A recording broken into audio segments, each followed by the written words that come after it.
Et on lui avait posé la question. Monsieur Wilkerson, que penseriez-vous si les États-Unis décidaient d'envahir l'Iran sur le sol? Je vais faire une prédiction. Si ce président nous ordonne d'entrer en guerre contre l'Iran dans les 2 prochaines années,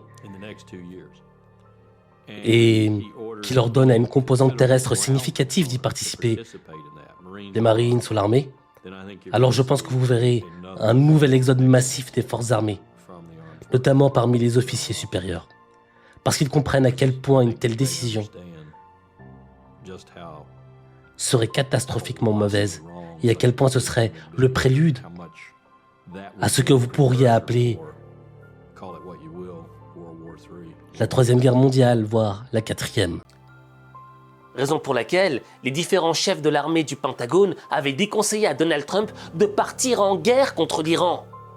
Et pourtant, il est parti. Et puis, ils sont également totalement exaspérés par le jusqu'au-boutisme de M. Netanyahou, parce qu'ils sentent très bien que non seulement il a manipulé le président Trump, mais que maintenant il essaie de mener jusqu'au bout cette guerre au risque d'embraser toute la région. Et la vraie question qui se pose, c'est comment Netanyahou est parvenu à convaincre Donald Trump?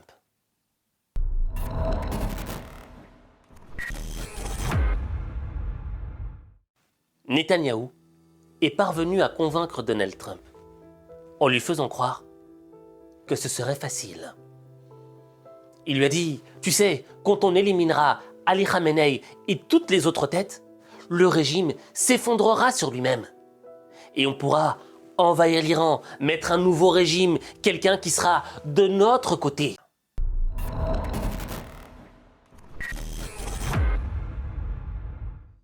Pour que l'on comprenne bien ensemble pourquoi le Pentagone, pourquoi les généraux américains ne voulaient pas partir en guerre contre l'Iran, on va revenir à l'époque d'Hitler. Hitler, il y a un moment où il a voulu attaquer l'Union soviétique. Il avait une armée très performante, il était extrêmement puissant, et il s'est dit « Je vais lancer l'opération Barbarossa ». Et dans cette opération Barbarossa, Hitler a commis plusieurs erreurs majeures. Mais il y en a une qui était vertigineuse, fatale. Il n'a pas tenu compte du facteur géographique.